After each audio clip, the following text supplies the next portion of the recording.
Hello everybody and welcome to my channel. Today we're going to be doing a book review for Five Survive by Holly Jackson. This is actually my first Holly Jackson that I read. I read this one instead of A Good Girl's Guide to Murder. I don't know why.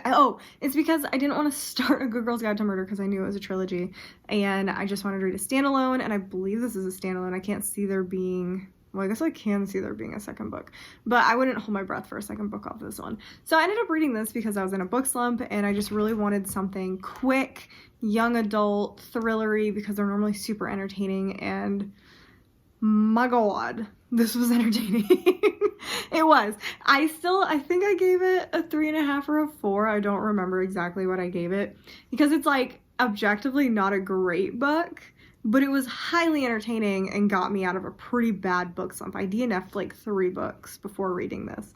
So it's got to get some credit for at least doing that. And yes, I'm in a different location as normal. I'm in my living room because there's just a bunch of Christmas crap in the other room, and I don't feel like setting up in there and then having to take everything down and then putting it back up, yeah. So until all the Christmas stuff is gone, I'm probably going to be here filming a little bit. Hopefully it'll go down at the beginning of January. I don't know. My husband is very much into Christmas a lot, so it kind of depends when he wants to take stuff down. Anyway, Five Survive, Holly Jackson book. This is a mystery thriller young adult. We're following a group of teenagers / two in their 20s. I think they're in their 20s. And the two 20-year-olds are like, one's the brother of someone on this trip, and then the brother's girlfriend is there. So it's like our main character, who doesn't really have any family, her best friend, the best friend's older brother, the older brother's girlfriend, and then 2 friends of our main character and the main character's best friends, because they're going on spring break and they decided to take a caravan because our main character can't afford to go any other way. So instead of flying, they take a caravan and they go cross country. They're gonna go from, I don't remember where they're going from. Pennsylvania? I don't remember. Oh, there's a map. There's literally a map in front. They are going from Philadelphia all the way to the Gulf Shores in Alabama, it looks like. And we get stuck it's actually really funny. We get stuck right outside, like an hour outside Rockingham, North Carolina, which is where my husband works. Which is really funny. We live in Charlotte, but he commutes sometimes to Rockingham depending on where he's working that day. So I thought that was really funny, and he's like, yep, doesn't surprise me. There's nothing out there. So them being stuck in the woods doesn't surprise me. So basically, they get lost. Their caravan, I don't know why I'm calling it caravan. I'm pretty sure it's a RV. It's a freaking RV. I think I've been watching too much British television. RV. And the RV breaks down and they find out that it was intentional and someone is trying to kill them. Now, this, like I said, this is like a 3.5, 4. It's fine. It was so fast paced and I didn't realize until I was already halfway through. I feel like my enjoyment would have changed if I knew this beforehand, but the book is written in hours. Apparently, because I think it happens over 8 hours, you can read this in that amount of time. Like you can read it in real time with the time. So I was like, dang, I kind of wish I'd done that. That actually sounds really cool. I did almost read this in one sitting though, so I was pretty close to that. But yeah, that's really, really cool and a very unique way to write a book, and it feels very like 24. What I didn't know is I thought this was like it says, 5 survive. We start with 6 characters. Also, I'm too dumb to realize that 5 of the people survive, 1 dies. You just don't know who it is. In my head, I'm going, they're all gonna die. So stupid. I'm so stupid sometimes. But anyway, I thought this was gonna be like a hack 'em slash 'em kind of thing going on. It is not. It is not. It actually has to do with a shooter, and I was like, okay, I wasn't expecting this. Don't know how much I love that. It actually took away my enjoyment a little bit because it's like a sniper and they're being held in the RV by the sniper, and there's a bunch of other stuff going on. I don't know how much to say because I don't think it's like spoilers, but I don't know. I don't know what to say because the synopsis is so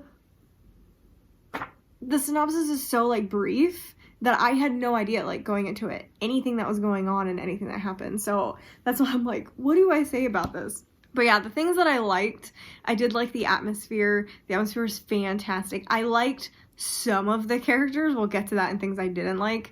I loved the fast-paced nature of it. I like the idea of the 8 hours thing. I think that's so cool. Yeah, in general, the fast pace and the writing style I really liked. There are some issues with the plot that I didn't love, which is why I took it down some, but yeah. Things I didn't like, oh my gosh, the older brother. I know he's basically supposed to be like this obnoxious person. Like, he's supposed to be showing like the corruption of spoiled brats, kind of, because our main character Red, her best friend and her brother, they come from a wealthy family. Their mom is like the district attorney or something, and she's working on a very big case, and the friend's older brother wants to be the next district attorney, so he's obsessed with the idea of that, but he's a brat. He's so awful. He blames everybody else for everything. He's an idiot. He's an idiot. So it's just like, oh my gosh. It almost became unreadable with how obnoxious he was. It got to the point of not being entertaining anymore and just being something I wanted to burn the book towards the end because I could not stand him anymore. It was too much. Holly Jackson needed to tone down the older brother just a little bit. Just a little bit. Because it was way too much. Way too much was going on with that older brother. I also didn't love the sniper aspect. That was not what I was expecting. I didn't love that. I guess I should have, but it's hiding it. Like, that's obviously gunfire through a window. I did not realize that. I didn't think about that. To me, it looked like it could have been like a branch hit it or something. So that was a little disappointing because I didn't love that, and it left a lot of lack of interaction and lack of intrigue because obviously it's someone outside the group, like it's not someone inside the group picking off one by one. So I felt that got rid of a lot of the intrigue of the book.